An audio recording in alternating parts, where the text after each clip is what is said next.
Okay, and welcome to Heart Advice of the Wisdom Yoginis. This is Seminar 2, Refined Essence of Oral Instructions, which is by the lady Yeshe Tsogyal, who we will talk about in a moment. For those of you who weren't here last week, I think most of you were. There might be one or two who were not here last week and who don't know me. Otherwise, I think most people know me. So my name is Pema. You can also call me Dallas if you like. That's fine too. That's my birth name. I'm the Buddhist chaplain with the University of Southern Queensland's Multi-Faith Service. I'm an associate professor in writing, editing and publishing at USQ. I'm co-director of Jalu Buddhist Meditation Centre, which is a mostly online Dharma centre that I am co-director with my partner, Jamyang Temple. And I've been a Buddhist practitioner since 1979 for about 4 decades. And that is me. And you can see that that's an old picture of me because this is me now. The degeneration of time is evident. Funny. Okay, today we'll do the same sort of structure for every seminar. We'll do the setting intention, which is just a minute or two of just sitting quietly and contemplating or reflecting on why we're here, why we're engaging with the Buddhist teachings or the Dharma teachings, or just with meditation in general, or with this idea of wisdom from female masters. Today in this seminar in particular, we're going to be going over a teaching called The Refined Essence of Oral Instructions, which comes down to us from Yeshe Tsogyal. And then we'll talk about who was Yeshe Tsogyal actually, first off. And then her Refined Essence of Oral Instructions, I'm not going to do the entire thing. It's actually not very long. It's probably 2 or 3 pages long in English text, but it's in 2 clear sections. The first section we're going to cover today, it's probably about a third of it. And that covers the essence of meditation instruction, but it's actually kind of meditation instruction that you don't encounter very often. It's very pared back and relaxed and very typical of the Nyingma school or the Dzogchen tradition. Then we're going to, there's a short section on the nature of mind, so we're going to go over that a little bit. And so the first bit is more about shamatha meditation, which is shamatha translates as calm abiding or peaceful relaxation. And the nature of mind section is more about vipassana, about how to query the mind to understand its true nature. And the last bit is on devotion. So for those who are Buddhist adjacent or not Buddhist at all, I'll try and frame that devotion bit in a way that makes sense. If you're not Buddhist, and even if you're not religious at all, there's still a way of engaging with that part of it. It's actually a very small part of the teaching.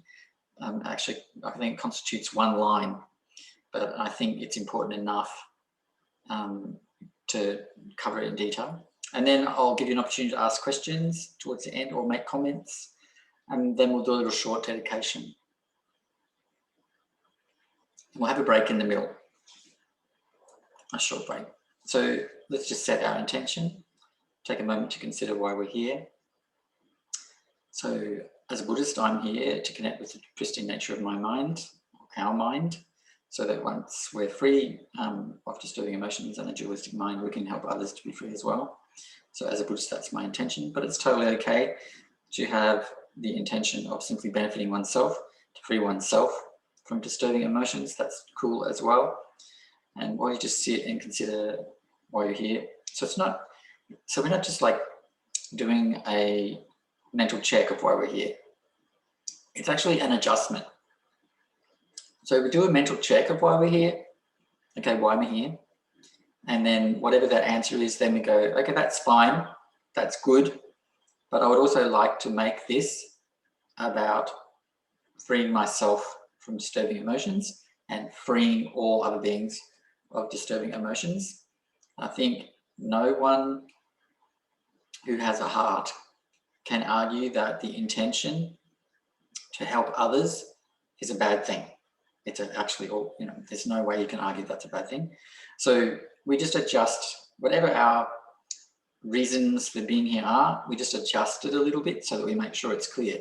Okay, we're here to free ourselves of disturbing emotions. We're here to free ourselves of disturbing emotions so that then we can free others from disturbing emotions. We have a long-term goal. And while you're considering your intention, I'll read 2 verses from the Bodhisattva's Way of Life by Shantideva, who was an 8th century Buddhist monk and master from India.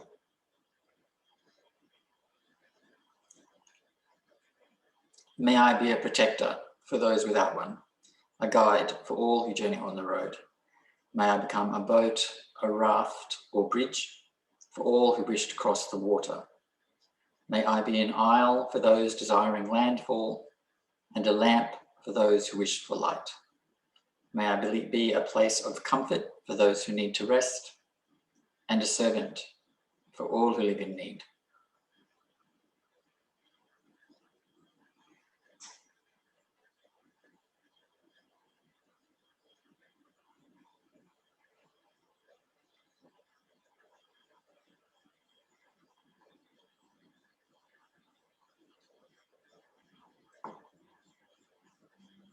Okay, now that our intention is set, we'll do the Tujong lineage prayer.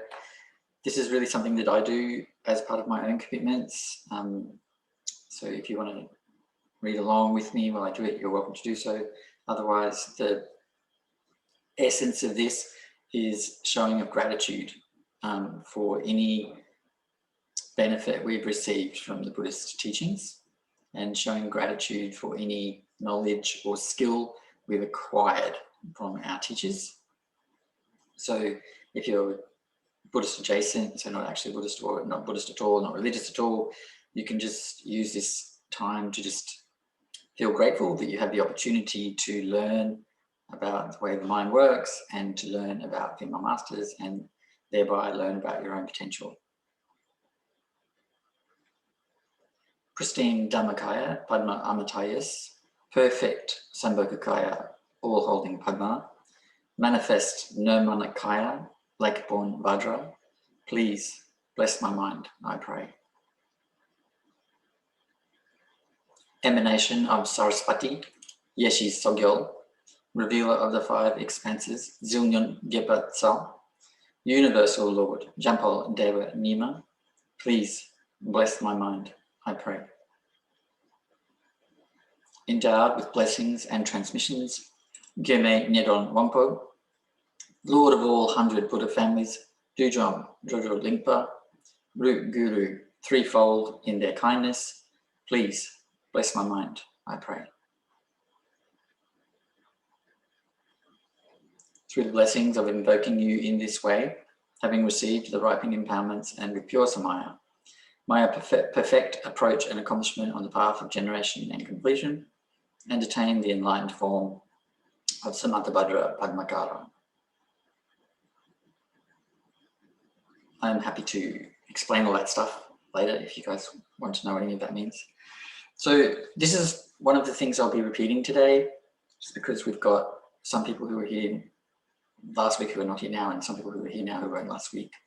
And even though the video is there, I'm not sure if you've been able to get to it yet. So I'll just move this little thing out of my way. So I have been asked why I do a series on women masters, and my perhaps unkind response is, well, why on earth would we not? It doesn't make any sense to me.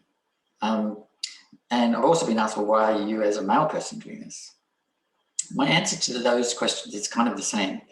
It's simply because there are as many highly accomplished female masters as there are male ones. However, they're not given the same level of attention because of the nature of our culture and societies. And because I have benefited greatly from the teachings of female masters, and I think we all actually have. We may not know it, but we all have. If we're practicing the Tibetan Buddhist tradition, we wouldn't have a tradition if it were not for Yeshe Tsogyal, who was the first Tibetan to become enlightened and who preserved the teachings of her teacher and essentially founded the Tibetan Buddhist tradition.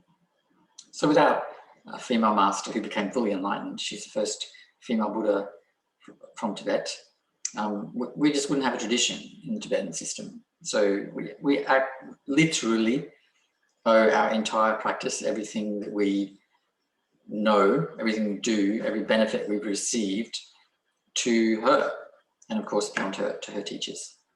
So given we owe that debt of gratitude to Yeshe Tsogyal, a woman, and many other women female masters, I wanted to do this. And the other reason is quite simply because more than 60% of all people who attend Dharma centres are women. And a lot of the people who are teaching the Dharma in the West are women. And it just makes sense, completely makes sense. And I also think it's important to show that as a male person, I'm completely comfortable being a student of female masters. More than comfortable, overjoyed, super happy about it. So I think that's important too. Also, there's this teaching from the Buddha himself about this importance of women for the times when the Buddha Dharma is beginning to decline. So the Buddha was asked how long the Dharma would last in the world, and he gave a prediction. And he said that as the Dharma begins to decline, it will be actually women who will be carrying the burden. So he says here, when the Dharma is on the verge of being destroyed, it is women who will concentrate on advancement and have the habit of performing good deeds. Men will be lazy and indolent. They'll have no use for the words of the Dharma. So this is very, very clear. And we are in a time now that many realized beings have indicated is the time in which the Dharma is beginning to be imperiled, in which, for example, in Tibet, it's increasingly hard to practice the Dharma freely. In the West, there are so many distractions, and our entire capitalistic worldview is an obstacle to practicing Dharma. It's very hard to go into retreat in the West because who will support you? So we are in a time when the Dharma is imperiled, and I don't think in real decline yet. I think we've still got some time. But it is evident that women are stepping up. So I think it's important to acknowledge that. And the Buddha predicted it. So who is Yeshe Tsogyal? This is a really good question. I'm glad I wrote it down. Okay, so there's a lot of mythology around Yeshe Tsogyal. There's also some facts. So we have archives because, so Yeshe Tsogyal lived around 750 BCE. 750 BCE, 750 CE. So we have written records from around that time, not a lot, about Yeshe Tsogyal. So some of you will know some of this before, so I'll just, because I've done a big long talk just on Yeshe Tsogyal herself in the past, which is I think on YouTube. Anyway, so she was the daughter of a clan leader. She was, as the daughter of a clan leader, treated as something to be traded to men to create clan alliances and generate wealth and end disputes. However, she had no interest in being traded as an object and becoming the wife of someone. So she rebelled. She did not want to get married. She wanted to be a Dharma practitioner. Her parents did not want her to be a Dharma practitioner. And because she was attractive to a number of landowners, clan leaders, bigwigs, there was quite a bit of conflict around her basically treating her as a possession. So to cut a long story short, there's a number of stories here. So there's mythology and fact, and it's hard to put together, the 100% factual detail. But most of the stories concur that to end the dispute between these various clan leaders, the emperor of Tibet, Trisen Detsen, married her himself. And she was not real happy about that. But it turns out, according to a number of the traditions, that he treated her quite well. He didn't necessarily want to treat her as a bride. and he allowed her to practice Dharma, to learn Dharma and practice Dharma.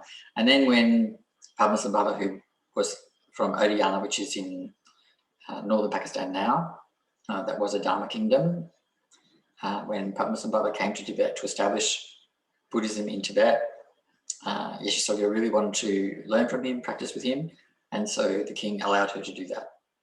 So she then became the principal, leading, most eminent, most accomplished student of Padmasambhava, and became a master in her own right, and became a living Buddha. She was also the archivist for her teachers. So she collected all his teachings, she wrote them down, she preserved them, she made sure that the tradition survived. She also took on many students herself, some of who, of course, became masters, and then the traditions passed down that way. So she lived a very austere life. She lived above Samye in a cave. Samye is the first monastery, Buddhist monastery in Tibet. She lived in a cave above Samye for most of her life, but did also travel to teach, and lived very simply. So she was not interested in acquiring stuff, owning stuff, having stuff, wasn't interested in prestige or status. She just wanted to practice the Dharma for the sake of sentient beings. And of course, that is what she did, and that is what she achieved. So that's who she was. And in my lineage, the Dudjom, she's actually, well, in all lineages, she's important, but in my lineage, the Dudjom, she is a focus of a lot of different practices and a lot of different teachings. So she's quite special to the Dudjom, special to the Nyingma in general, but also special to the Dudjom. So the teaching that we're going to be talking about today, as I said, it's a very short teaching of about 3 pages. It's called Refined Essence of Oral Instructions. Now, it's a treasure text, so this is something that needs to be explained. The treasure text in Tibetan, the word is Terma. Ma is a female component of that word, so that's interesting. And Ter means treasure. So Yeshe Tsogyal and Padmasambhava, when they were establishing Buddhism in Tibet, they realized that the Tibetans weren't ready for some teachings. They had just come out of being like a conquering, colonial, imperial culture. Heavily meat-eating, heavily warlike actually, and lots of internecine disputes and violence. So they felt at that time that some things the Tibetans weren't ready for yet. They needed to ground themselves in the entire tradition before, so do it in a stepwise fashion. Start at the beginning, do the middle, then get the higher teachings. So what they did was they wrote down the higher teachings and they concealed them in various sacred sites around Tibet, so they would be revealed in the future, down the track in history. And so that's what this text is. It's something that was written down and hidden by Yeshe Tsogyal, and then was found by Dorje Lingpa, who was a great master. And then this text was thought to be lost as a result of the Chinese invasion and desecration and destruction of Tibet. But then actually a Western translator by the name of Eric Pema, he just found it on a street stall in Lhasa when he was reading there. So it's kind of like an incredible kind of happenstance that it survived and has been translated into English. It's revered, this teaching, because it's only 3 pages long or so, as a condensed instruction that brings everything, all of the Dharma instructions, into one thing. So every single thing that's necessary from the beginning to the end of the Dharma path is in these 3 pages. And that's kind of amazing, because when you think about Buddhism, you don't think condensed. It's really quite, woo, wait, if you go into a Buddhist library, you know, it's quite full on. There's just so much. 84,000 different methods alone to achieve enlightenment. That's a lot of methods. And each one of those methods probably has hundreds of thousands of commentaries written about it over the 2,500 years that Buddhism has been on the earth. This short teaching is published in a book called Dakini Teachings, which is published by Rangjung Yeshe Publications. And we're just, as I said in the beginning, we're just going to look at about a third of it, which talks about essential meditation instruction, the nature of mind and devotion. And just to allay your anxieties, if you have them, I'm not going to be talking about meditation in a kind of dry, this is not fun kind of way, because I think meditation is actually beautiful and inspiring when looked at in the right way. And I'm hoping that we can talk about it in that way. So that's not just some sort of dry method, and something that has all these rules and something that's very strict that you have to do. I mean, we do have to do it, but the idea is I'm hoping we'll talk about meditation in a way that makes us want to do it. Okay, so the opening verses to this refined essence of oral instruction is currently on your screen. I'm just going to move my chair closer. And it opens with homage to the master. Now, I mean, that's self-evident. And as I've pointed out before many times, it's not something to just run over, these homages to the masters at the beginning, because it's very important. It's that statement of gratitude to your teachers who have given you the method to free yourself. In the same way that if we were, this is one of metaphor that one of my teachers uses, if we were trapped in a burning house, blindfolded and bound, and someone came along and cut the blindfold off and cut our bindings and then gestured towards the open door so we could escape ourselves, we'd be like, thank you. We would be quite grateful. That's the level of gratitude it's considered that we should have, because the Buddhist methods free us from that which makes our lives miserable, disturbing emotions in essence. So, anger, sadness, panic, anxiety, jealousy, envy, lack of self-worth, self-hatred, feeling not good enough, feeling lonely, all of these things, these ruin our lives. And the Buddhist methods, and you don't need to be a Buddhist to use them, which is a quite beautiful thing, they free us of these things. They free us of those things that ruin our lives. And we're in total control of our mind, though it does not seem that way. And the Buddhist methods show us in what ways we can strengthen our ability to release what rises in the mind. So it's really kind of amazing. So that first line, I'm always concerned that people, when they read these first lines, the homages, they think, oh, this is a Tibetan thing, or this is an Asian thing. Actually, gratitude is not Tibetan or Asian. It's actually really important. I said last week, gratitude is an antidote to greed or craving, because it gives a sense of having enough. It's an attitude, it's an antidote to anger, because it provides patience. So if we're grateful for our experience, we actually don't get angry at others, and we feel happy to wait for how our experience might evolve. It's also it brings joy, because when we feel grateful, we feel we have enough, and actually we feel like our life is abundant, and that brings joy. So it's very, very potently powerful, gratitude.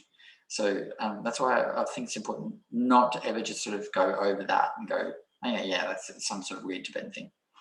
Okay, so the first paragraph, the first opening verse here is, I, Lady Tsogyal of Kachin. Kachin was the part of Tibet where she was born and grew up.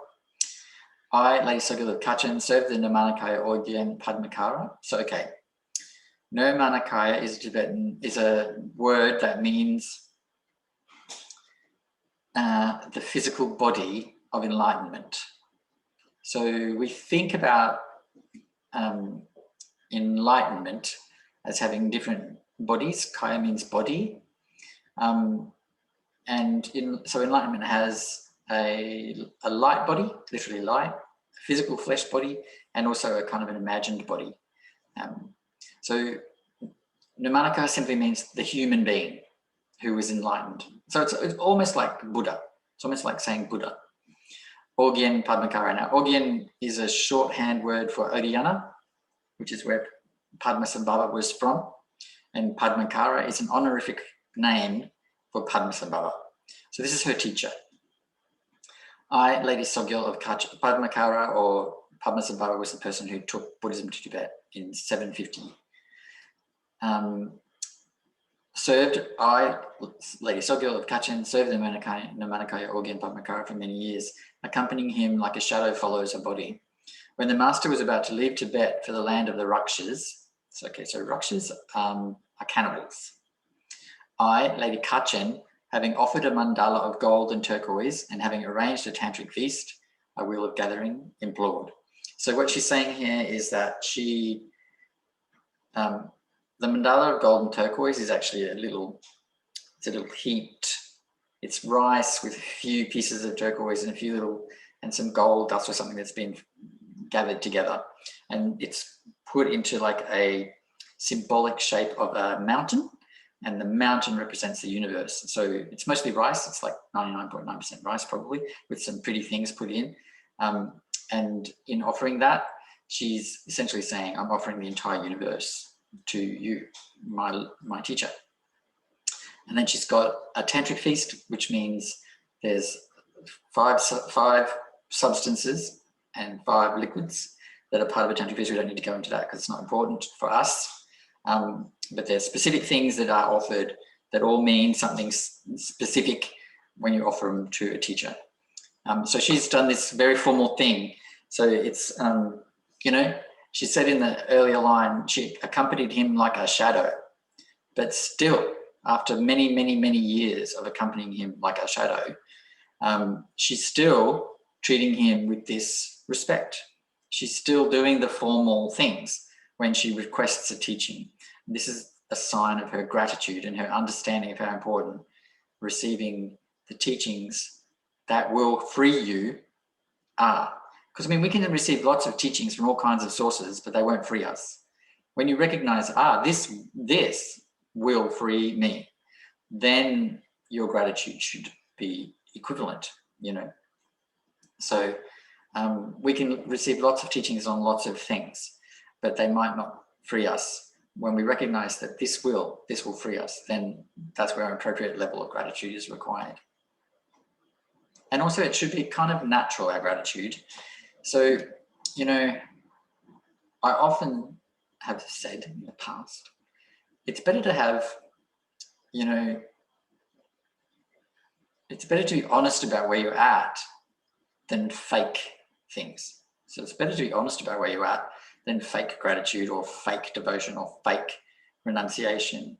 You need to be real about who you are, but we all understand what showing respect is. It doesn't have to be all feigny and fawny, and it doesn't have to be like that at all. It can be just showing the respect in the way that we feel it, even if it's purely intellectual, like, oh, I recognize this person has a huge amount of skill. I recognize this person is trying to help me. You show the appropriate amount of respect that you can, according to your nature, your current nature. So she says, great master, you are leaving to tame the Rakshas. I am left behind here in Tibet. Although I have served you for a long time, master, this old woman has no confidence about the time of death. And this is because even though she's realized being, only a very highly realized being can predict their own time of death. So she's saying, the time of death is uncertain. I could die tomorrow. So I beseech you to kindly give me an instruction condensing all teachings into one, which is concise and easy to practice. Now, another level of this is she has gathered this feast, which means there are other people there. So it's highly likely that she doesn't need this teaching, that she's being a facilitator. She's just making this offering so that people see this is the level of gratitude you need. Then making this request, even though she doesn't need the teaching at all, because she wants those present to receive the teaching, right? So there's a possibility that's going on too, because she was quite realized at this point and had many students of her own. And then Padmasambhava replied, devoted one with a faithful and virtuous mind. Now, when a Buddha says to you, devoted one, you have a faithful and virtuous mind, I don't think there's any higher compliment you can get. So when an enlightened person says that to you, it's like, oh, okay. So here he's recognizing who she is. He's recognizing that she is a really highly accomplished being. He then goes on to say, although there are many profound key points of body, rest free and relax as you feel comfortable. Everything is included in simply that. So this is essential meditation instruction. So often when we learn meditation, we get quite a lot of information. I mean, it depends how you learn it and where you learn it from. So we get all this stuff about your body has to be in this rigid posture. You have to have your legs crossed under you. Your arms have to be in a number of mudras, like this one or that one, or even this one. You know, there's all these things that are considered to be important. And the reality is that Padmasambhava is saying these things actually are not important. The most important thing is to rest free and relaxed as you feel comfortable. So when we talk about meditation, we always talk about it in terms of posture. So we have posture in terms of the body's posture, posture in terms of the speech, so what to do with our voices, but speech also means energy, our motility, our ability to move and act, and also our mind, so the posture in terms of the mind. This is Padmasambhava saying, like, what's the essential thing about the posture for the body in meditation? It's that you should rest free and relaxed as you feel comfortable. So a lot of people tell me, I can't sit in lotus position, my ankles hurt or my knee hurts. And they have been made to feel bad about that, wherever else they were learning meditation. But here, the person who established Buddhism in Tibet, who is a living Buddha, said, and the Tibetans believe he's the reincarnation of the first Buddha, Shakyamuni Buddha. So he's held in incredibly high esteem. So he's here saying all that really matters is that you're comfortable, okay? And the only thing that I add to that is that it's important to make sure the back is relatively straight. And that's just about opening up the chest so you don't feel constricted and you're breathing freely. So really this is kind of profound. I mean, there are meditation courses out there that are 6 weeks long, 6 weeks. And people pay thousands of dollars for them. I believe that is criminal. Meditation is free for humans to practice. It's their birthright. And it's not complicated and shouldn't be made to be complicated. So here we see quite simply the founder of Tibetan Buddhism is saying, just be comfortable. That's really everything. And then he continues, and remember, this is Yeshe Tsogyal writing this down. So she's written this down, she's archived it, she's kept it, she's preserved it for the future. He says, although there are many key points of speech, such as breath control and mantra recitation, stop speaking and remain like a mute. Everything is included in simply that. So here again, we have in all of the Buddhist traditions so much emphasis on ritual, chanting, learning prayers, reciting sutras, all this stuff. And this stuff is not bad at all. It is good. It is good, but it's not essential. What is essential is be quiet, says the person constantly talking. Ironical.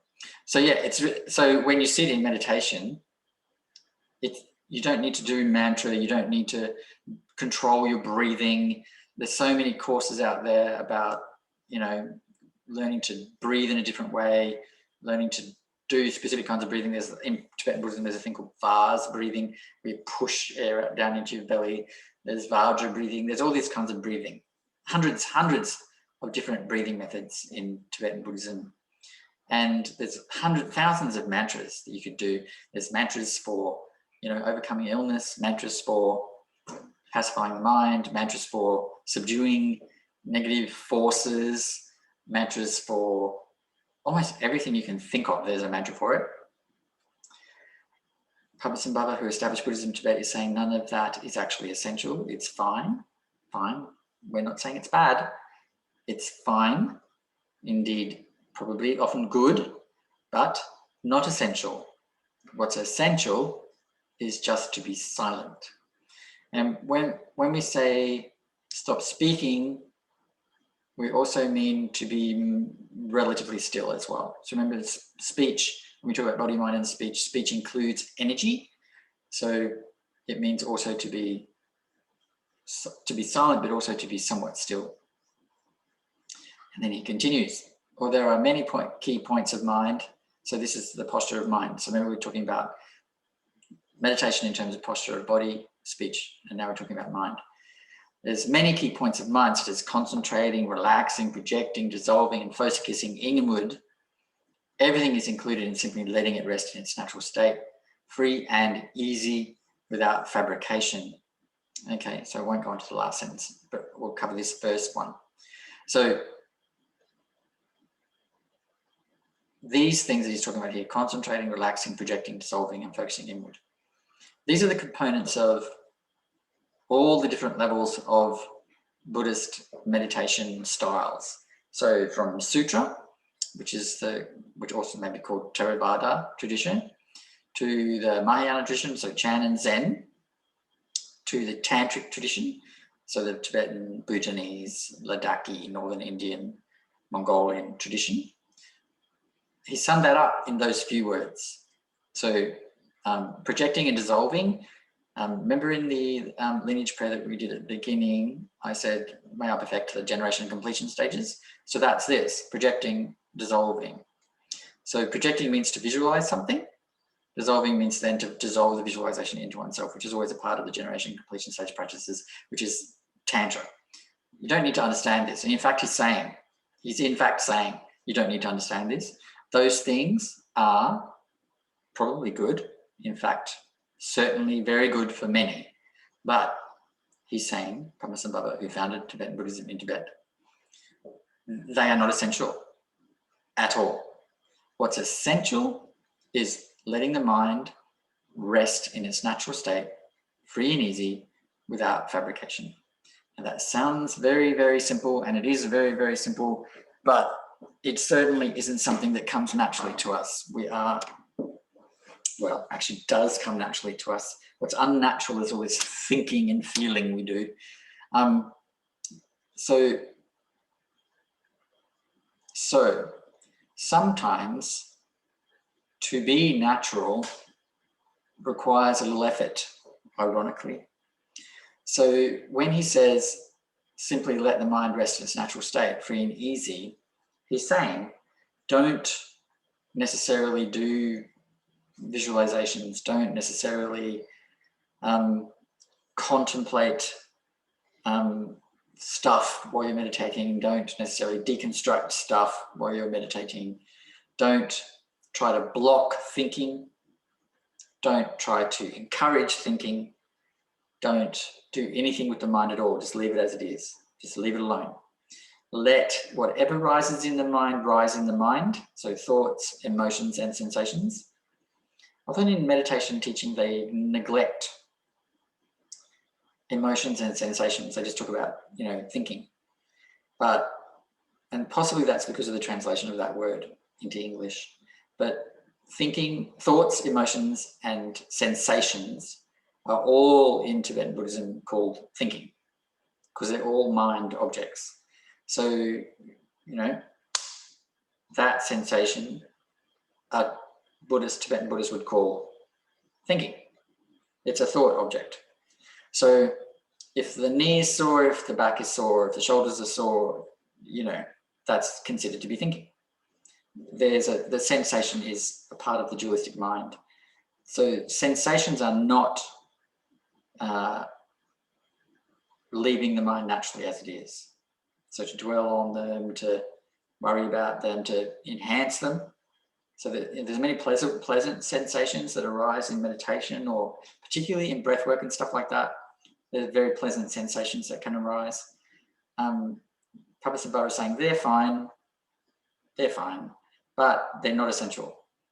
In fact, what's essential is to just ignore them.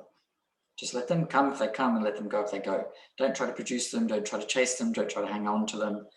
Just let it all come and go. It's all thinking. It's all of the dualistic mind. So that's kind of important. That being said, and without fabrication means to not judge it. So to not go, that's a bad thought. That's a good thought. But also not to produce positive feelings. So, oh, I feel so joyful and happy. So that's not the point of it either. It's just to let the mind be as it is. Ironically, if you let the mind be as it is, joy does actually naturally arise. If you let the mind be as it is, a feeling, it's, you know, at first it's quite subtle. A feeling of, the only word I can find is bliss, but it's not quite right. But a feeling of bliss is in the heart. A feeling of, it's actually almost like a physical, you almost feel physically struck by the release of all the tension and all the thinking and all the feeling and all the sensations. It happens naturally. Joy, bliss, and then that itself needs to just be let go, and then that relaxes into actually quite profound stillness, and then that itself relaxes into quite profound luminosity. So an experience, even sitting in the middle, it's even sitting in the dark in the middle of a moonless night, you know, space is luminous, and then yet again that deepens into more and more joy upon joy upon joy upon joy. So it's really kind of like interesting that we're meant at the beginning to let all this go, but in letting go, actually joy does come up, and bliss comes up, and profound stillness comes up, and luminosity arises, none of which should be grasped or chased. Just with your simple awareness, just observe. It's very, very, very relaxed. You're not doing anything. We're so compulsively doing things. See how I'm moving my hand around like this. We gesture all the time. We talk all the time. We move our heads all the time. That's all the dualistic mind producing stuff. So something that I think is quite profoundly helpful is to remember the natural state of things. So the natural state of the body in terms of body, speech, and mind. So the natural state of the body is stillness. When you're asleep, unless you're sort of having a dream, like when you're in actual proper sleep, deep sleep, your body is completely still. That's its natural state. So oftentimes we feel, you know, I think maybe there'd be a memory from primary school or something, and someone's going, sit still, you know, so we sort of feel like being still is something we have to force, and that it's an imposition to be still or something. There's something there. But actually the body's natural state is still. To move requires effort. To move requires energy. To move requires dualistic mind producing the impulse, and then the thought, and then the action. So this is all fake. Stillness is natural. So it's important to remember that, so that we can let go of this idea that, oh, sitting still is such an oppressive thing. It's actually natural, and it's really amazingly beneficial. Preserves energy, relaxes the body. It's not tight like this, sitting really still. It's just dropping everything and letting the architecture of your body support you. And you just, you know, flop into stillness. And it's really quite nice. And then the natural state of the speech, so, you know, our voice obviously is silence or stillness. Once again, it takes energy to talk.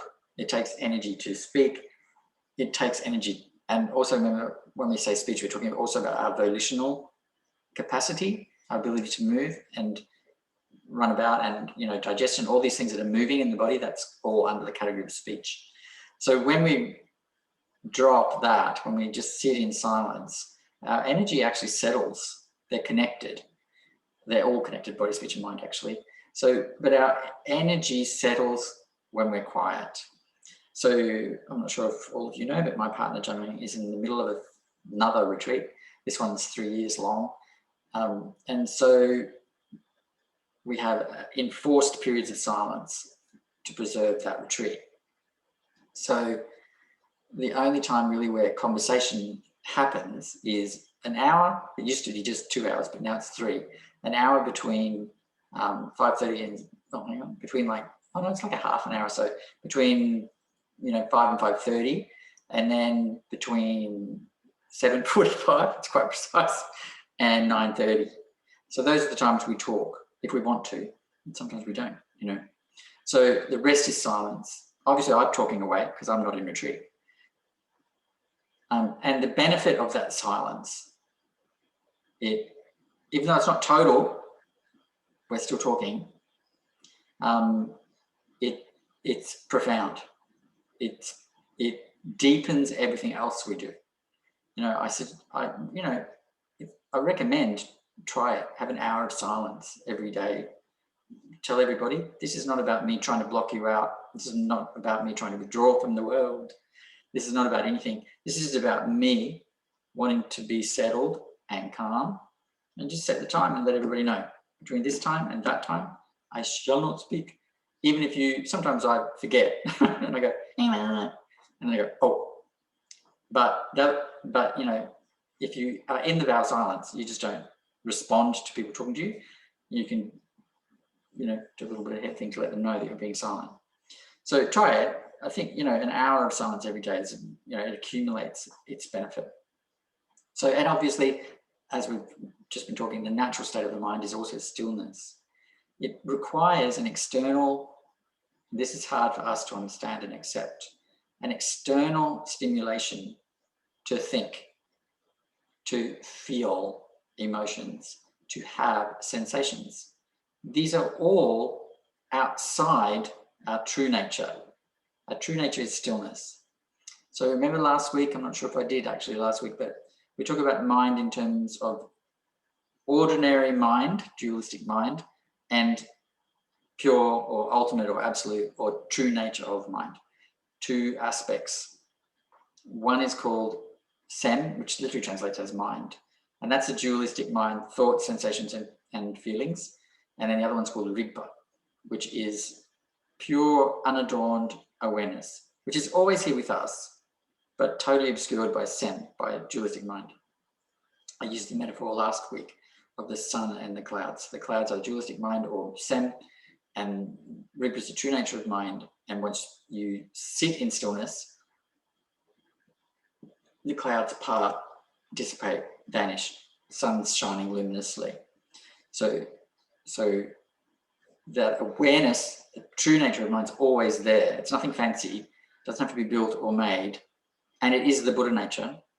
So when we talk about enlightenment, what is that? That's just someone who has settled the dualistic mind, and their true mind shines undistractedly. It's not something fancy that's made or learnt. It's just your own natural awareness exactly as it is, unobscured, through just being still, not doing stuff. It's really quite simple, very simple in fact.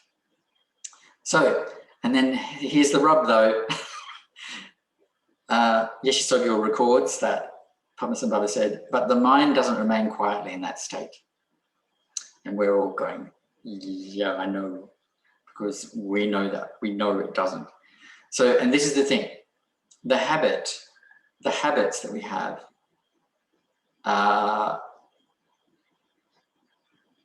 need to be interrupted. So while we have the habit of always thinking and always moving, see, I'm doing it all the time unconsciously, always thinking and always moving, always talking, always doing, always feeling some kind of emotion, always, you know, having sensations and chasing sensations, in fact, We, whenever we're depressed, we chase the sensation of comfort. We eat chocolate, we drink wine, we have a lovely hot bath, we sit in the sun, we drink tea or coffee. Like, there are all these sensations that we chase every single day. Even just the desire to be clean, which I'm not saying is an unhealthy desire in any shape or form, but we feel so good when we have a shower or a bath. I go, oh, I feel great, I feel clean. That's a sensation that we've chased. I'm not saying it's bad, I'm not saying don't get clean, but let's be realistic. We are compulsively chasing sensations, emotions, and producing thoughts. For what reason? And the reason is to, simply allay our anxiety about who we are, what's going on, what's real. But there's a deeper thing. It's actually sometimes there's no reason. When we have a reason for, seeking comfort, keeping the mind active, keeping talking, seeking out company, it's usually because we have some sort of existential anxiousness. We're worried about our existence. Like, we want to feel that we are alive, that we exist, and we will continue to do so. But when we're not actually consciously trying to medicate our existential angst, it's actually just a habit, and there's no actual reason for it. It just perpetuates. Habit it's like a stream rushing down a mountainside. It's just going, baby. Or an avalanche is another really good one. It's like one little thing of snow at the top falls and it becomes a massive avalanche by the bottom. It's all just accumulation and habit, and it all has its own momentum. And the only way to stop that momentum is not to actually forcefully intervene. It's not to actually go, it's not to control, it's not to fight. None of that works. In fact, that just makes the avalanche bigger. It's just to be still, just sit still, relax. And really relax is the word. Drop our habitual need to move, to speak, to think, feel, etc. Just drop it and just be in the beauty of stillness. When you sit in stillness for any significant period of time, sometimes it can be uncomfortable, yes.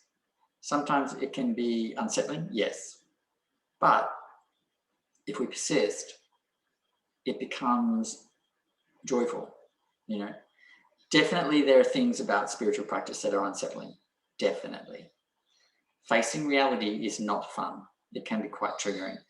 So then again, we need to be relaxed about that. Don't push ourselves too much. Jetson Tenzin Palmer, a little talk she did 2 weeks ago, maybe it was longer than that. She just said, don't, and I have rarely heard a Lama say this, so it's interesting. Don't push yourself beyond your comfort zones too much. Kind of stay just on the edge of it. You're in a comfort zone, but you're leaning against it. Those are not her exact words.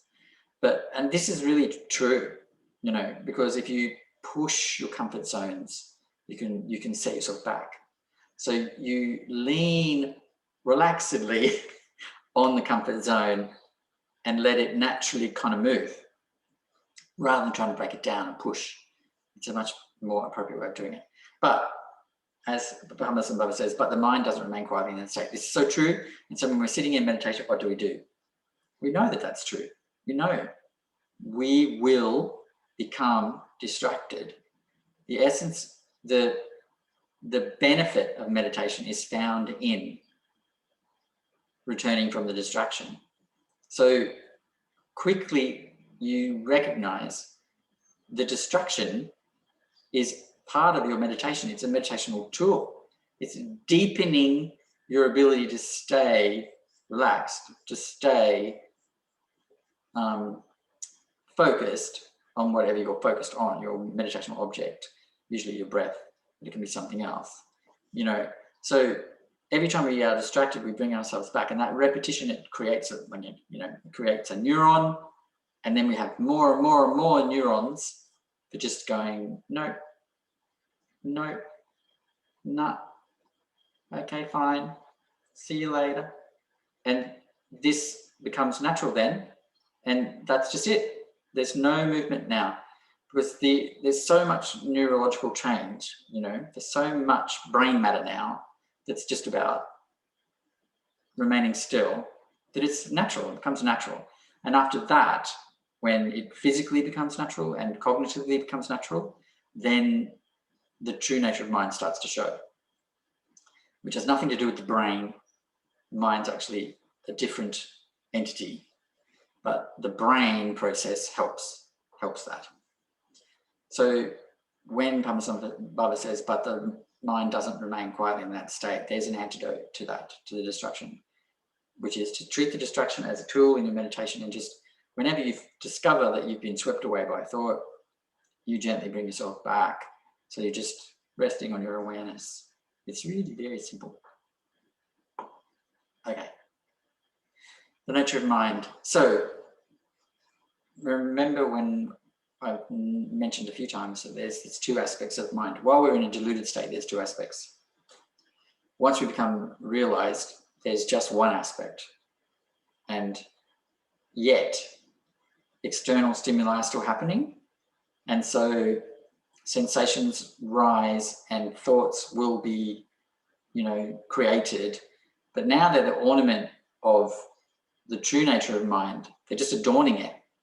They're never not beneficial. So it's a very different kind of thing. The actual components of the mind, I suppose, don't change dramatically. There's still thought, sensation, etc. But the ornaments of the mind, the thoughts and sensations and stuff, are always beneficial and always increase awareness, increase enlightenment. Whereas at the moment, all this, the thoughts, sensations and feelings, they completely smother our true nature. So the components are the same, but the effect is different. That's really interesting, isn't it? So nothing needs to change in the mind. This is kind of profound news. Nothing needs to change. We don't need to chase some other mind. We don't need to make some other mind. We just need to let this mind do what it naturally wants to do and should do, the true nature of mind, to shine. That's all we need to do. And it's very simple, but you know, it does take some time and consistent effort. So Padmasambhava says, and Yeshe Tsogyal has written this down so we are able to read it. You may wonder, is mind nothing? So remember, this is like the Vipassana. That first bit, sitting still, that's shamatha, calm abiding meditation, right? This bit where you start to query, what is the mind? This is Vipassana. So there are different kinds of Vipassana, again, depending on what tradition you're in. So remember, there's the Sutra tradition of the Theravada, there's the Mahayana tradition, there's the Vajrayana tradition or the Tibetan Buddhism or Himalayan Buddhism, and then there's Dzogchen. So in each of those, the Vipassana is different. In the Theravada tradition, it's a lot of this body scanning, like, okay, what's the body doing? Okay, what's the body doing? Okay, oh, what's that sensation? Put my mind on that sensation. What's happening with the body? This is very useful to get people in the now, but it can become overly hypervigilant. Can become, if you don't have a good teacher, it can become hypervigilant about body sensations. Also, in the Theravada and the Mahayana tradition, there are these ideas about what to do with thoughts. So they actively track the thought back. Okay, oh, I find myself thinking about pink poodles. How did that pink poodle thought start? Oh, I was thinking about the Gold Coast. And then that made me think about neon signs. And then that made me think about pink poodles. If you're not from Queensland, you won't get that. But anyway, that is a thing for us. So, you know, you track back, how did this thought get here? So that you understand these things are generated by a process, and it's all external. It's not coming from inside you.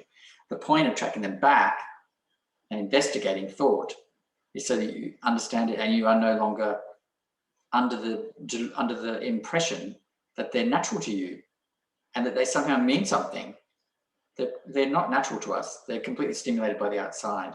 So, and the outside is, you know, we can't see the reality outside us, only the delusion. So everything that's stimulated by it is delusional. so this form of vipassana is Vajrayana Dzogchen, form of it. So he says, you may wonder, is mind nothing? It still shimmers and flashes forth like haze in the heat of the sun. Now, the words here are used for a specific reason, and that's because thought has a luminous quality.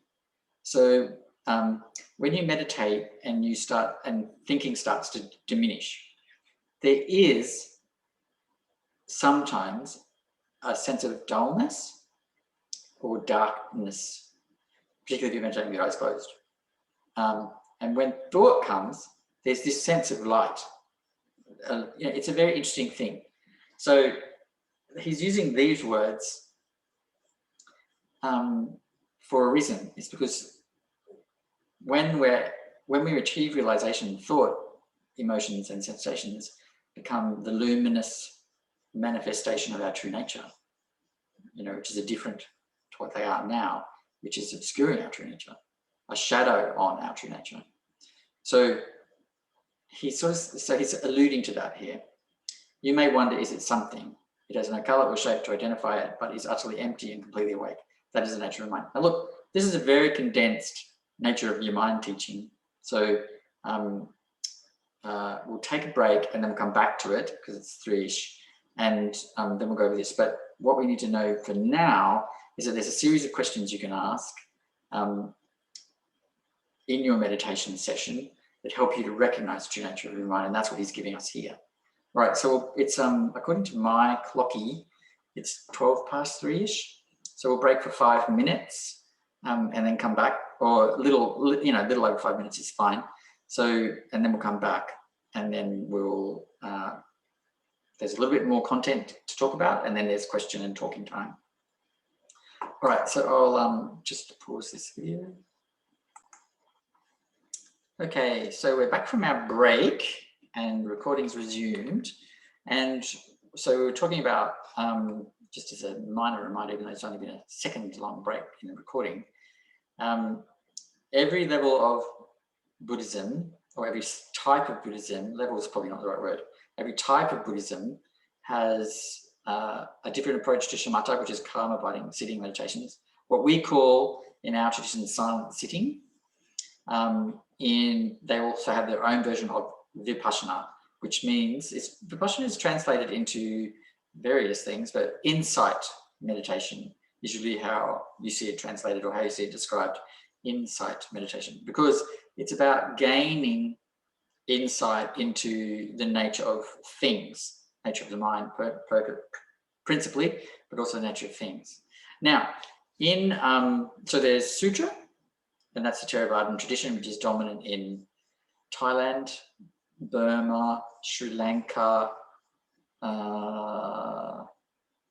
places like that. I think there's probably other places. Laos, Cambodia. And then there's Mahayana, which means the great vehicle. And it's great because it focuses on compassion. So it's compassion that is considered great. So then there's the Mahayana is dominant in Japan, China, Korea, Vietnam. Actually, Vietnam has crossover both Theravada or Hinayana and Mahayana. And then Vajrayana is dominant in Tibet, Mongolia, Bhutan, Nepal, Sikkim, Assam, Ladakh, northern India. Did I say Mongolia? Yeah. So and Kalmykia in the Russian Federation. So they have regional kind of like emphases, which have become philosophical emphases because they've been isolated, so they've developed their own approach.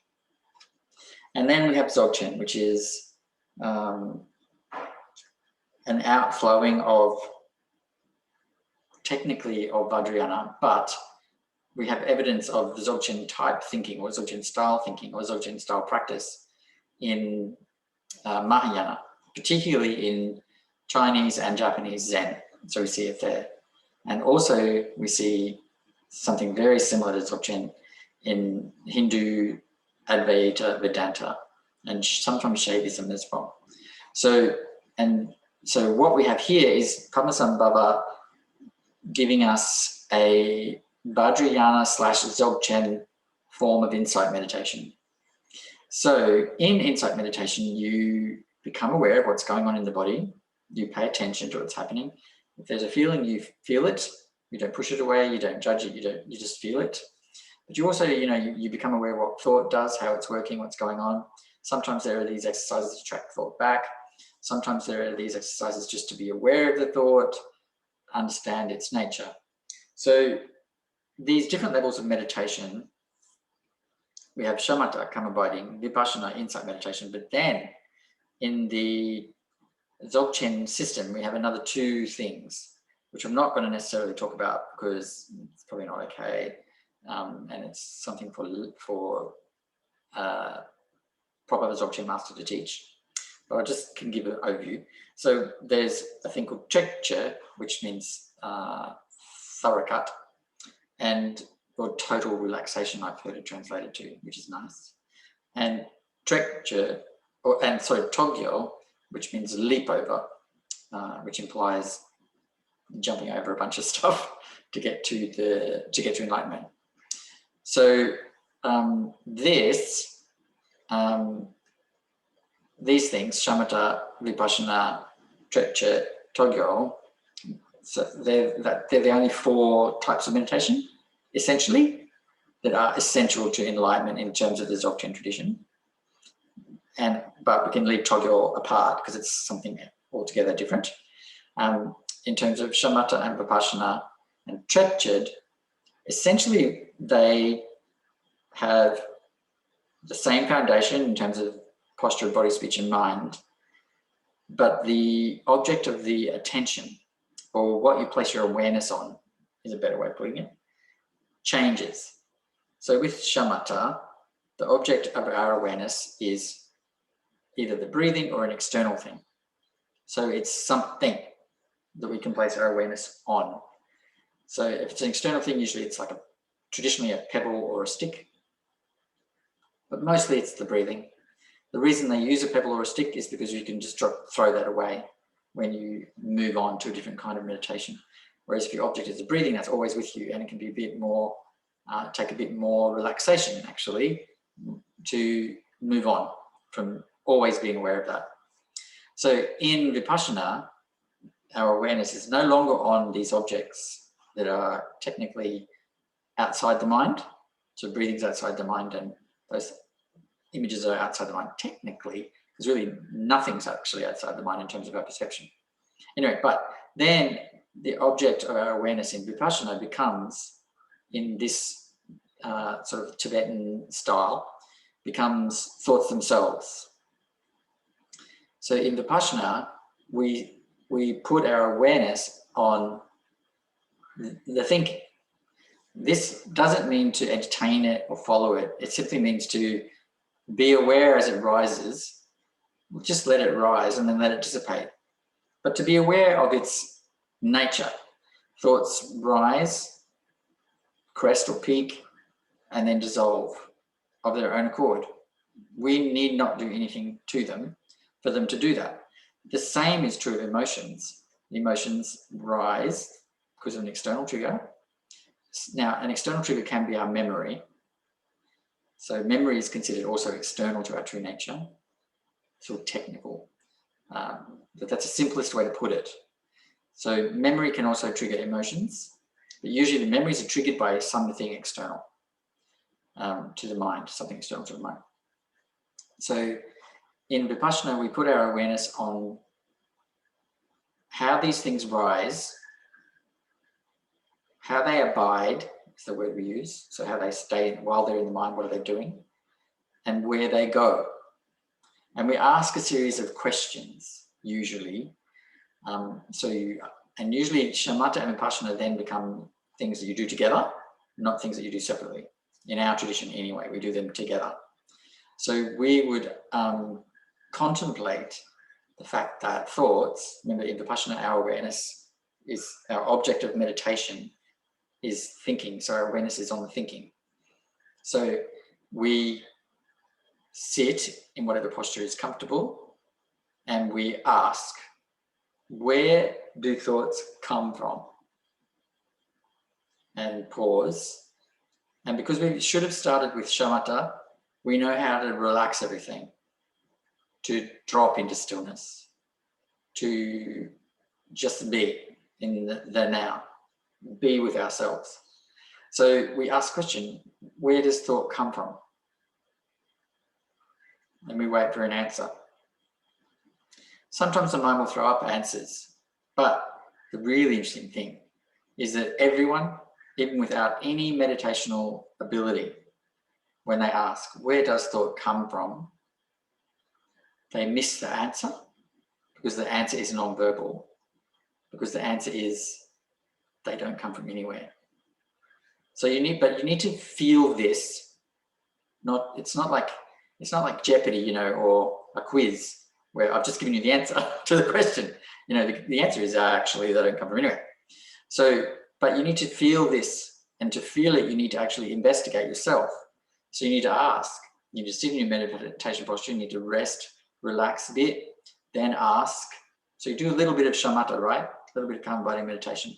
Then ask, where does thought come from? And then just wait, do nothing. So back into shamatha and wait for the answer. And everyone, even with just 1 minute of meditation experience, there's a deafening silence. That silence might not last long, maybe a half a second for someone who's not got much meditation practice. But for someone who's got a bit of meditation practice, that silence will be elongated. And then if you've got a lot of meditation experience, even more elongated. And the thing is, they often think, oh, there's no answer. But actually that's the answer. There's no answer because it doesn't come from anywhere. But being told that is not hurtful. It's not going to harm you to know the answer. It's not like cheating. But you need to investigate for yourself and see, so you can confirm, right, thought, in fact, doesn't come from anywhere. Try and find where it comes from. And when we say try and find where it comes from, us smarty pantsers in the West will go, oh, it's a neurological process and it comes from this part of the brain. But in fact, if you take the brain apart, you can't find exactly where the thought is. And that's because and then very, very smarty pantsers will talk about, you know, systems, processes, rather than components and parts. It depends how tricky the mind is, right? But you just have to keep looking, because if you keep looking and go, okay, so if we remove one component of the process, where's thinking now? If we remove one aspect of the system, where is thinking now? So you need to do this, inquire, find out, where is thinking? And the answer is it isn't anywhere. It doesn't actually abide anywhere. So that's the first one. Where does it come from? You sit in meditation, you ask, you wait for the answer, sit in the answer, because that's the answer. The absence of answer is the answer. So sit in the answer, and then but keep inquiring until you feel it in your heart, until you really feel in your heart and know with certainty in your intellect, thought doesn't come from anywhere. It's just a bunch of triggered things. It has no abiding, it has no real base. There's a philosophical term for that, but I won't bother boring you with it. But in the West, there's a philosophical term for that. It has no ontological basis. Doesn't matter. It has no ground, right? And then you ask, where does it abide? So you're sitting in your meditation, in your shamatha meditation, you ask, where does thinking come from? Sit with the answer, which is a lack of answer. Then ask, okay, so where does thinking abide? So once it's arisen, where is it? Where can it be found? And then so you ask a question, and then you abide in the answer. You sit in the answer, which is a non-answer. But also investigate, query, look, think about okay, so where does it live, this thought? You know, where is it? If I take out that part of the brain, is it in there? If I take my heart out, is it in there? If I take my tongue out, is it in the tongue? Where's thinking? So you explore where it is. And then the third question in this Vipassana type style insight meditation, which is sort of more a Tibetan way of doing it, because you're looking at thought rather than analyzing. You're watching and observing rather than, you're doing a little bit of a query. You're not doing a lot of unpacking and philosophical debating and categorizing and tracking back. You're abiding in the answer that comes back. And then you go, okay, so where's it go? Where does thinking go? And when you ask yourself that, you know, those who have not meditated much, there'll be brief silence, and then they'll go, oh, well, you know, it just stops, or, you know, it goes into my memory, or there'll be stuff that they'll say to themselves. Those who've meditated for a little longer, there'll be a longer pause in which they sit before the dualistic mind tries to throw up an answer, because the dualistic mind cannot abide the idea that things can be empty, which means they actually don't abide anywhere. They don't come from anywhere. They don't have any solid state, and they don't go anywhere. So it'll throw up all kinds of answers, and you just go and you just treat them like a little child trying to convince you that unicorns are real. They're not. Another answer to the quiz. So, and then you've done that through those three things. Where does thought come from? Rest in the answer, which is a non-answer. Where does it abide? Rest in the answer, the non-answer. Where does it go? Rest in the answer, the non-answer. And also just do a little bit of logical thinking about it. Okay, so where is there any logical way of describing this that satisfies our direct experience in meditation? And there isn't. Scientists will say things like, oh, you know, it's a neurological process and blah, blah, blah, blah. But scientists who meditate don't say that, because while you meditate, your observational experience convinces you that the things that the scientists are saying are partially true, that there are other things that, because they're using limited instruments to observe and limited means of gathering the data and archiving the data, keeping the data and sharing the data, they're not able to answer the question in the way that someone who simply sits and meditates can answer the question. That might sound very anti-scientific, but I'm very pro-science. Science is getting there, but it is taking its time. So that's Vipassana in terms of this tradition. It's not all this like body scanning, making sure we know what we're feeling, because fundamentally sensations are thinking. So you just need to know that they're there, but you don't pay them too much attention. You know, it's not like shy away from the sensations, deny the sensations, but it's also not creating new sensations, chasing sensations. It's just letting them be, letting them come and go. But being aware of the coming and going, that's more important. It's more important to be aware of the coming and going than the thing itself. All right, and then we're not going to go into this too much because it's kind of like requires a whole 2 hours of its own. But then in the next level up above Vipassana in Trekchad, and remember, you know, you need Dzogchen master to teach you this, but I'll just give you a very brief overview. Then in Trekchad, you simply shift your focus of awareness once more to the mind itself. So not the stuff in the mind, but the mind itself. So awareness on awareness itself. Now, you can't jump ahead, or you can, but nothing will happen. So jump around all you like, do what you like, it's totally fine.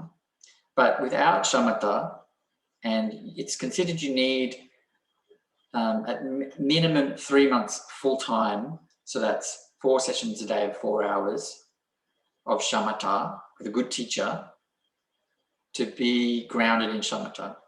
So if you do the math, how long that will take doing a half an hour a day or an hour a day, it takes some time. But that doesn't mean, I've got to do like 5 hours, because the minute you get that tight mind and you get that rigid scheduling and you get that idea, I've got to do this, I've got to achieve this, you'll slow yourself down. So it doesn't matter. You just sit for however you can, and that's fine. And in time, you'll become naturally grounded in shamatha, given your conditions, given your situation, and it's fine. It's fine. Time doesn't matter. Time is in fact an illusion, but that's a whole other talk.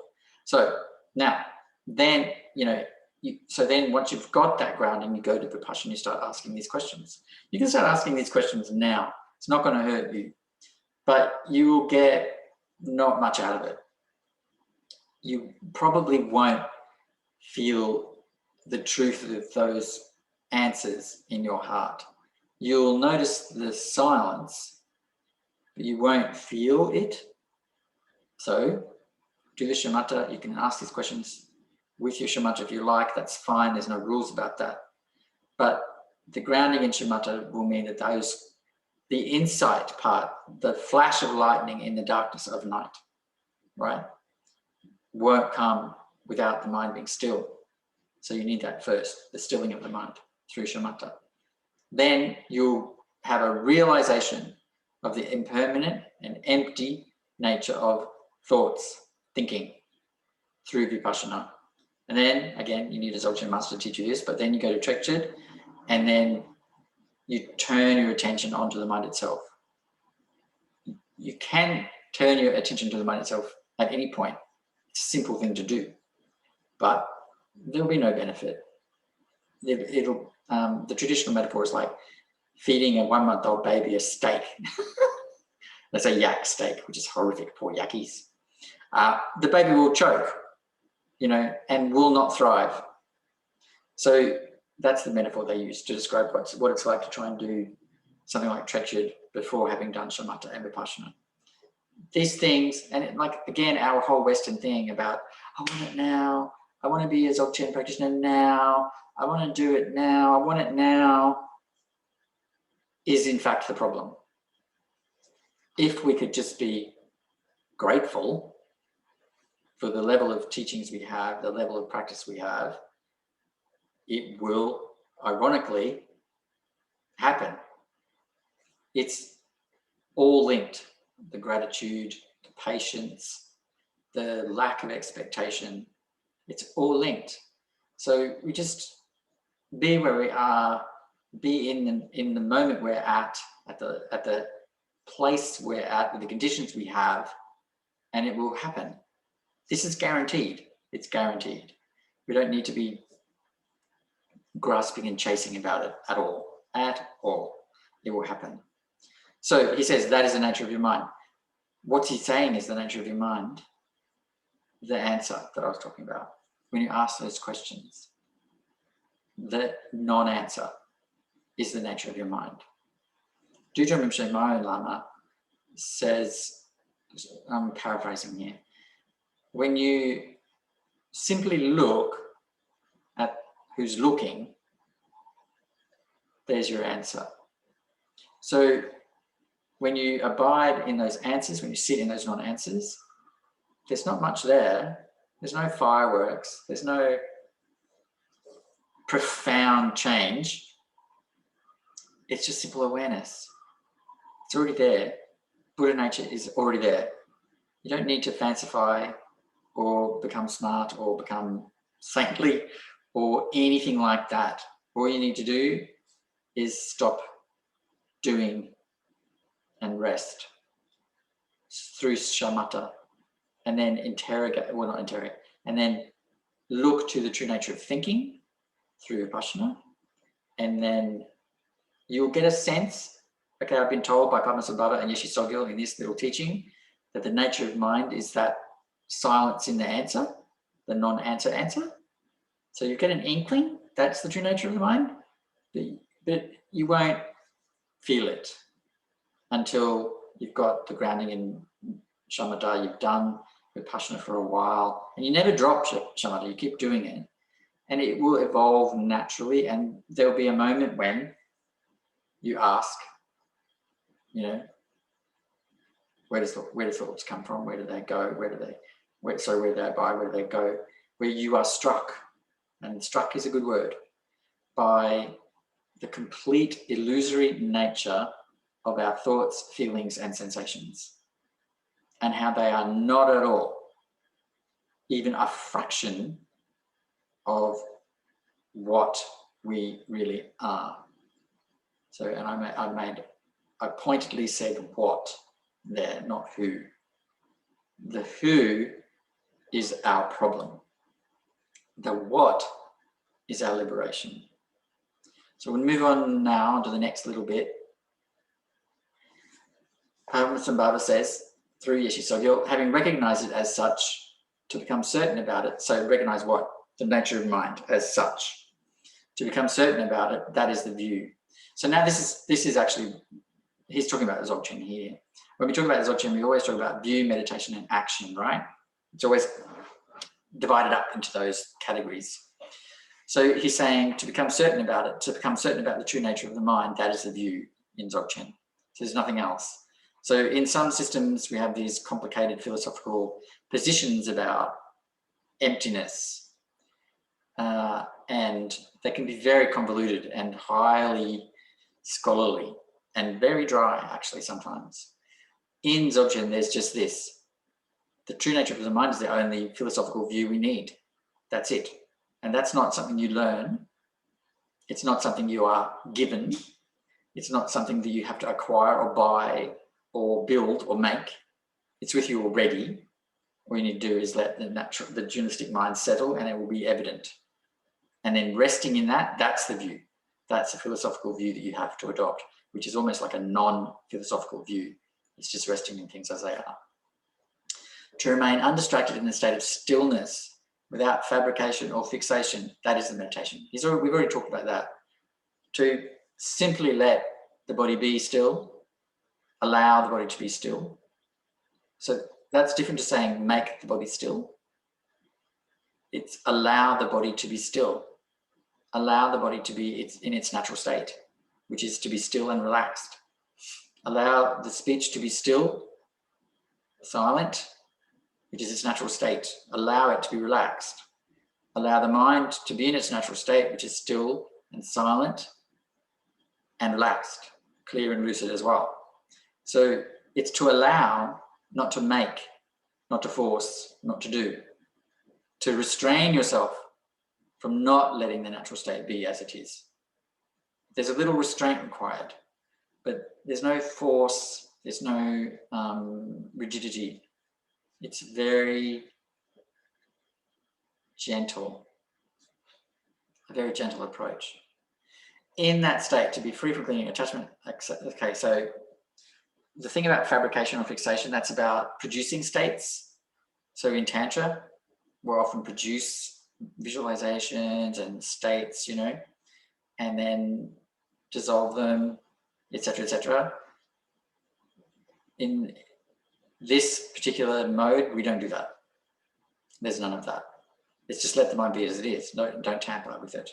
Some might say you need to progress through the Sutra, then the Mahayana, then the Vajrayana, then the Dzogchen. Padmasambhava clearly said earlier, that's not true. It's not true. Those things are good. In no way is Padmasambhava saying those things are not good. But he is saying they are not essential. They're good. If you relate to them, if you get something out of them, if they make you more relaxed, quieter mind, kinder, more compassionate, they're the only things that matter in terms of progress and practice. If your mind is quieter, if you're more relaxed, if you're kinder and more compassionate, if you treat things with more equanimity, I would say there's nothing else that measures practice. Those are the only things that matter in terms of practice. So if whatever it is you're doing makes you those things, kinder, more compassionate, more equanimous, quieter mind, more relaxed, yeah, do it. If they don't, what is the point? Those are the only things that matter. Okay, In that state, to be freeing from clinging or attachment, accepting or rejecting hope or fear towards any of the experiences of the six senses, that is a conduct. So remember we talked about, there's in Dzogchen we're talking about view, meditation and action. Here they've translated this word to conduct, not action. So that's fine, it's the same. Now, the free from clinging or attachment, accepting or rejecting hope or fear, those are part of those, what they call the 8 worldly dharmas. It's only 6 of them though. 1, 2, 3, 4, 6, yep. But there are 8. But those 6 actually do contain all the 8. So the 8 worldly dharmas are these things, you know, wanting, fear of blame, wanting praise, fearing stuff, hoping for stuff, wanting to acquire stuff, fearing losing stuff. Those are the 8 worldly, the 8 worldly concerns are around that. It's all about hope and fear. You know, wanting to be thought of well, not wanting to be sort of badly, wanting to be rich, not wanting to be poor, wanting to be well, physically well, not wanting to be sick. All of these things, they're all about hope and fear. And the only hope we should harbour, the only one, is that we will be enlightened, that we will be free of all suffering and thereby be able to help others. That's the only hope we should harbour. It's not really a hope because it's actually an aspiration. So those things are slightly different.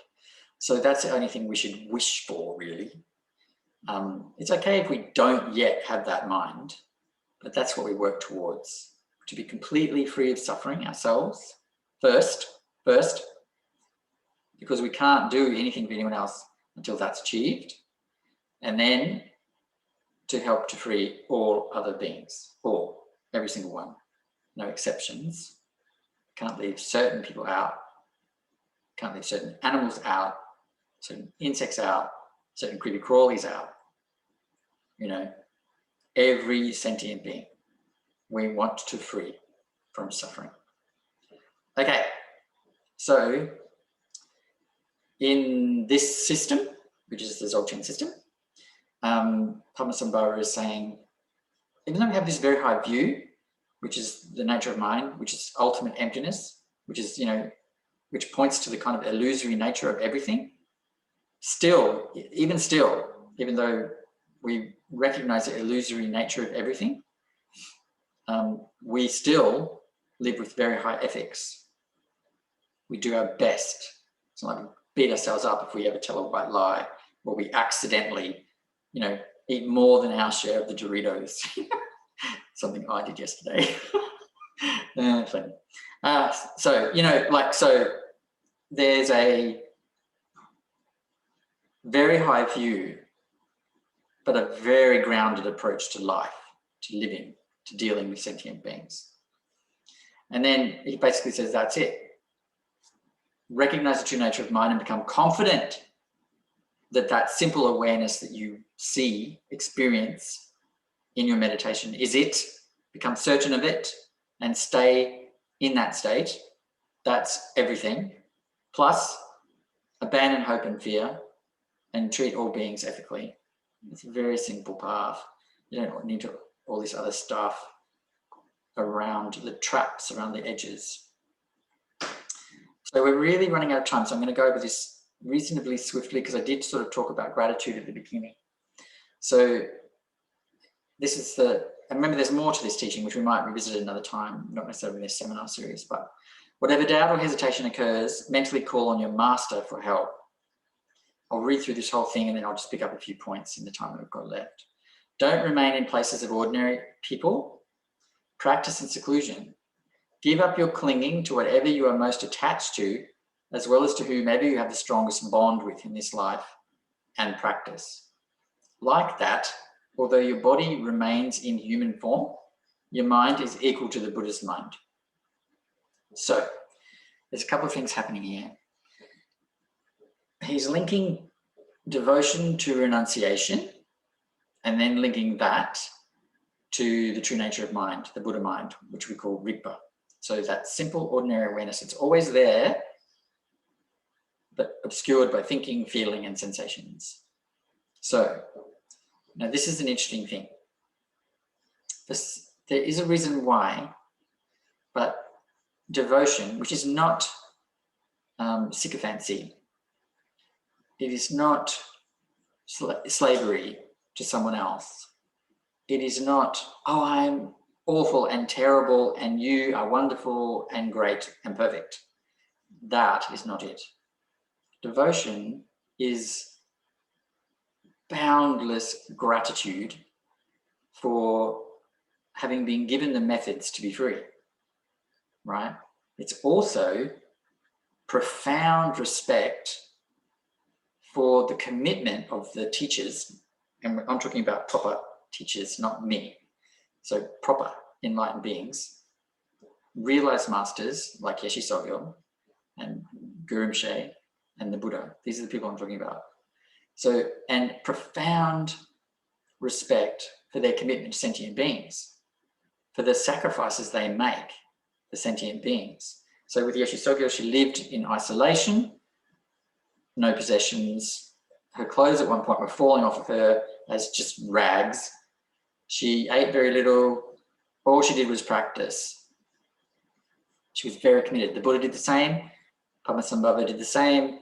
Many masters did the same. Some masters don't live in that very austere way, but they still make sacrifices for the sake of benefiting sentient beings. So devotion really is the love, and it's not ordinary love. That's a pale shadow of it. That comes from the profound gratitude of having been given the key to freedom, and for the boundless compassion the teachers show. So, and this must be natural. It can't be faked. It's not fawning, because it's also based on something quite profound, which is recognition of one's own Buddha nature. And that, you know, there I shall go too, following this simple method. So it's not like this person's very different to me, this person's above me, beyond me, you know, at all. There's a recognition of a quality there, and the gratitude and the respect leads to devotion. Devotion is probably the only really right word, which does not have a fawning quality. It does not have a subservient quality. It does make you emotional. Sometimes you cry out of joy because of the profound gratitude and respect you're feeling and the compassion you're witnessing in front of you. So sometimes you do cry, that's true, but it is joyful. It's not, oh, I'm terrible and you're so wonderful and great. Wherever there's a sense of that imbalance, this person's wholly different to me and I could not possibly go there, be there, attain that, that's a problem. Guru is actually evidence that we can all be enlightened, and the master is evidence the methods work. They're not deities. They're more than deities, in fact.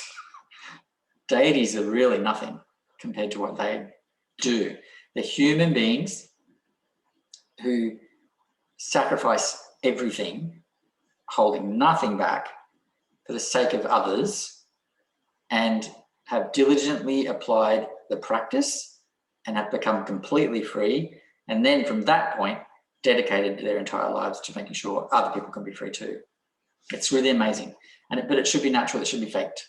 Now, this next bit about renunciation, don't remain in places of ordinary people, practicing seclusion, etc., etc. This is the Tibetan view.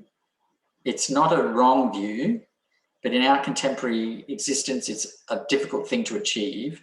So what I would say is that inner seclusion is almost equal to going to mountaintops and being in retreat, almost.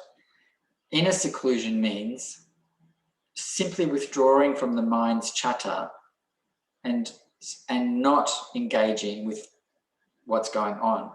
Dujang Rinpoche used to say, our minds can be in the city, our bodies can be in the city, but our minds in perfect retreat. Likewise, our bodies can be in isolated retreat, but our mind's in the city.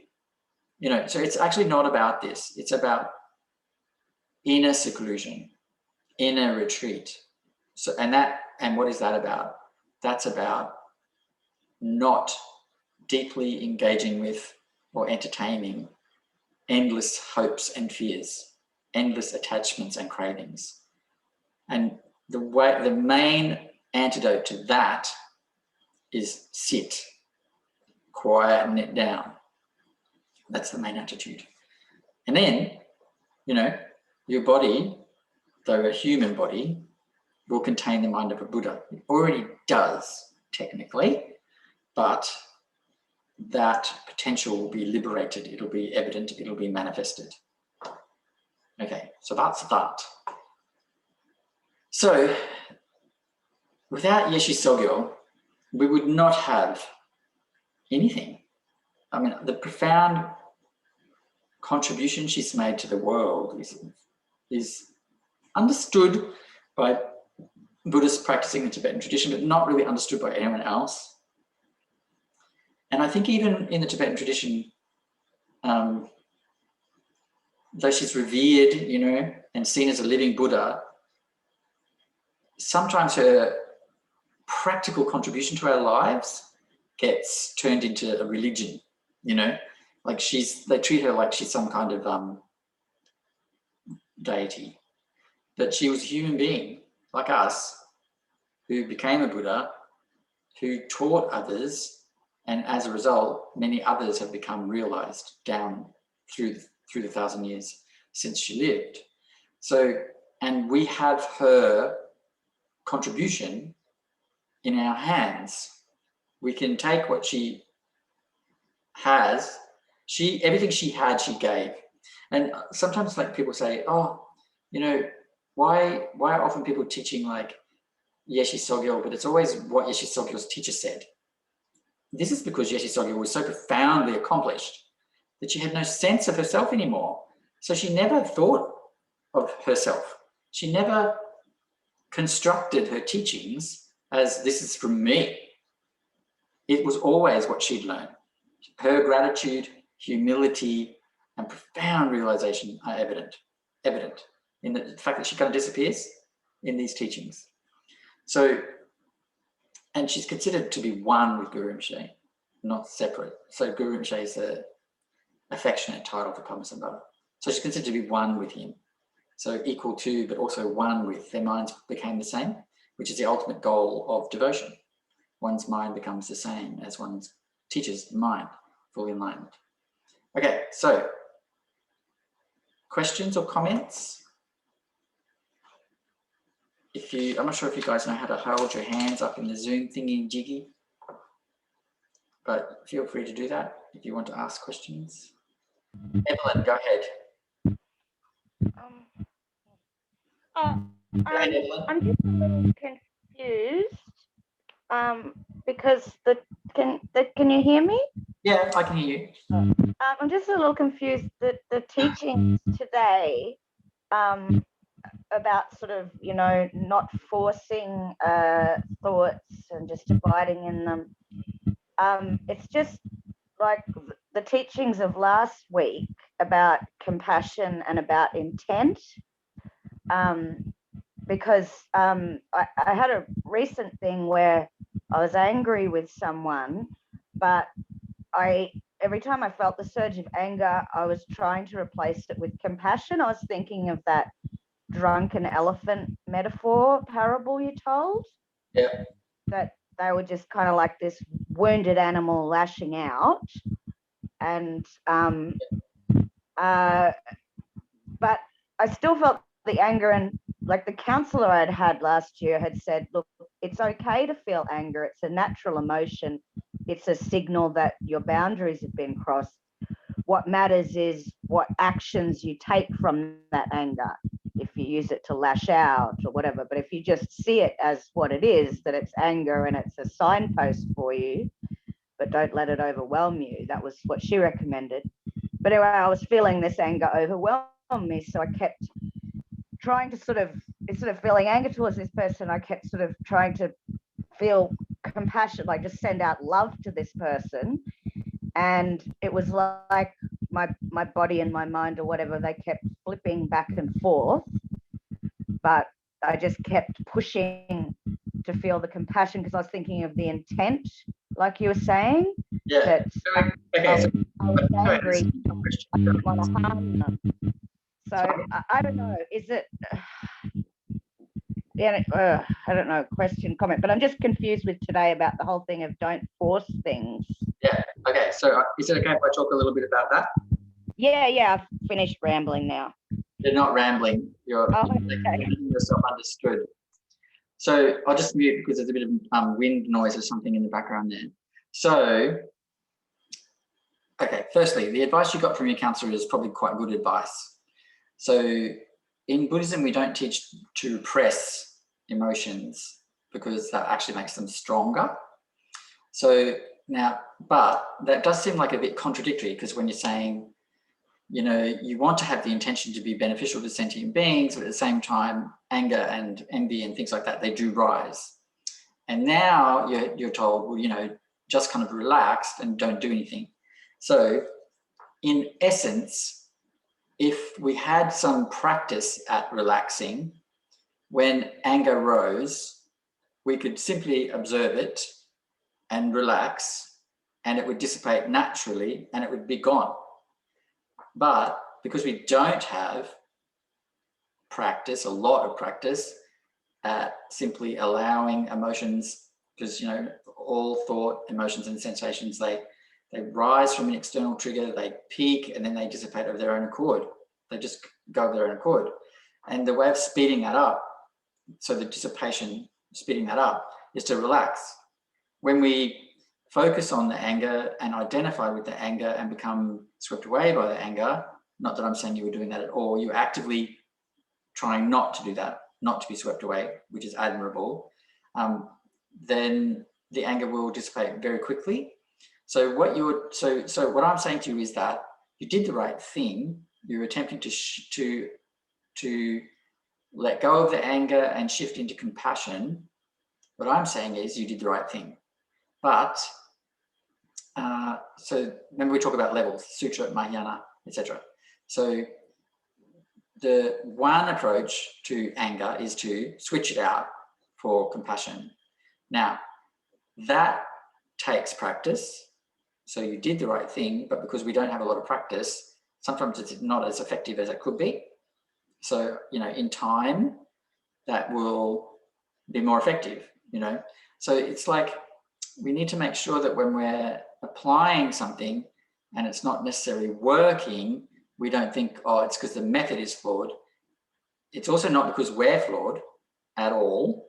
It's because we need a little more time with this method so that it becomes more natural and more seamless. Now, the other way of approaching anger, so it's a different method. So it's not like that one's not true and this one is true. They're both methods that can work depending on the person. The other method is to simply relax and observe. So you need to experiment, do a little experiment, which one works for you better, and do that one. But nothing will work 100% without some practice. So we need to practice at it. And in fact, practicing with an intense emotion like anger, jealousy, envy, depression, grief, right, is very difficult, and it will take a lot of time. Well, not a huge amount of time, but it will take time for that to work. So we start, and also in the moment of anger, in the moment of grief, in the moment of depression, in the moment of anxiety, it's less likely to, you know, have a significant impact. So we need practice on our cushion in preparation for when these things arise, when anger and depression and anxiety and panic and stuff like that arise. So you did wholly the right thing. The advice that your therapist gave you is probably quite good. From a Buddhist perspective, certainly that's accurate. You don't suppress your emotions. But I would say that the reason it wasn't effective, the reason why your body, which was angry, was feeling the anger more, right? And then when you try to switch to compassion, it wasn't really taking, is actually simply about practice, rehearsal, you know? So I think you deserve kudos for making the attempt and for being self-aware and wanting to change it. But be gentle with yourself about the fact that it didn't really work that time. You know, in the future it will. Don't give up. And the other thing is, I mean, I'm aware of what you're talking about, and that was a very difficult situation. And, you know, not many practitioners would have been able to switch that quickly. It would have, even for quite accomplished people, it would have taken time. So I think don't beat yourself up. But try the relaxed version. Try just sort of relaxing, observing it, see what it's doing, and then just make, but you need that object of meditation, so you're breathing or something to ground you. So try that and see if that works better. I have a feeling it might. And the other thing is get your relaxation and your meditation, you know, it doesn't have to be formal sitting. You know, it can be sitting out and looking at the sky, lying on the grass. Get your relaxation and your being in the now as part of your daily schedule, and so that you have resilience. I think that's what I would suggest to you. I hope that's helpful. Does anyone else want to ask a question? Evelyn, go ahead. You want to ask another question, or is your hand still up from before? Just one final point. It wasn't that I felt that I failed, because it kind of related to what you were saying today about repetition, because it can go back and forth from the anger to the compassion. Yes. Yeah. But I was able to very much feel it, and it was like every time I did go back to the anger, the strange part was it wasn't actually less anger, it was more. And I'm someone that's always been suppressing anger. But I was just, the whole thing today about you're saying not forcing emotions, but is it like compassion is the sort of the exception to that? Well, compassion is not an emotion. Oh, okay. It's an action. Yeah, and then it becomes a feeling in one's heart. Yeah, it's not. I get it. It's not a classic emotion. So it probably was the right thing to do because it eventually calmed me down. So it did work in the end. Just took a while. Yeah, and it was interesting, that thing you said about repetition. So it was like things in your lecture today, sort of some of them confused me and some of them reassured me, but I like all of that. About when you're returning to the anger after having tried to be, shift it to compassion, I think it's normal when you return that it be strong, that it seems stronger. Because in the same way that when we're in meditation, sometimes thoughts, it can seem like there's more thought, more sensations, more emotion. It's because we're aware. We've become more aware of it, so we feel it more. Yeah, I think that might be evidence actually that you were very aware of what was happening. Yeah. Cool. Yeah, well done. Thanks, Monkey. Well, I don't know if you should praise me. I think I was more aware of my reaction, but I think I've definitely got more room for improvement. But I'm going to accept that I took a first step in changing how I dealt with those sort of situations, and I've kind of learned. Yes, but I think praise is worthwhile in this situation, because most people wouldn't have even thought to question the validity of their anger, even though that person did do something terrible. The fact that you recognize that the anger, even despite what they did, wasn't worth it. Very few people would do that, and very few people would then think, I want to switch this out to compassion for the person who did this terrible thing. Also, it's a person I'd shown so much compassion to in the past, and then that it turned out to, well, I don't know how to explain it. Compassion under false pretenses. Well, I pitied them for things that never had occurred, and to explain, but very difficult. So it was almost like once I realized how deceptive they'd been, about a lot of things, including towards me. I think I'd lost compassion for this person entirely for a while because I was such in anger and shock. And so when I felt, and then I just hadn't thought about them for at least a year. And then when I felt that anger again, it was like, hang on, I used to feel compassion to this person. I mean, yes, they showed me a false facade, but they must at some core be still that person they want to portray. I don't know, but anyway. Well, really about compassion in the end. So I've got time for one more question. So anyone else got a question before we wind up for the day? I don't want to keep you guys too much longer because we've already gone over about 20 minutes. But that's my fault because I talk too much. Any further questions? No? All right, so we'll do a little dedication. By this effort, may all beings abide in the bliss of the great perfection. Om, om, om, om. By this effort, may all beings abide in the bliss of the great perfection.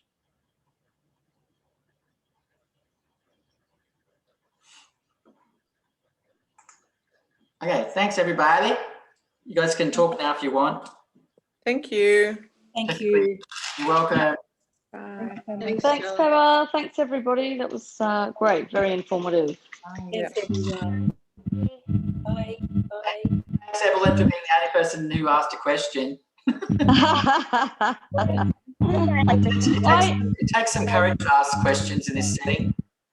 I did actually find it quite reassuring when you were talking about the being genuine in your something like compassion, you know, and in because there's this idea in, I think, the West that that fake it until you make it type thing. Yeah, I don't like that. And no, and I sort of I've really experienced what you're talking about.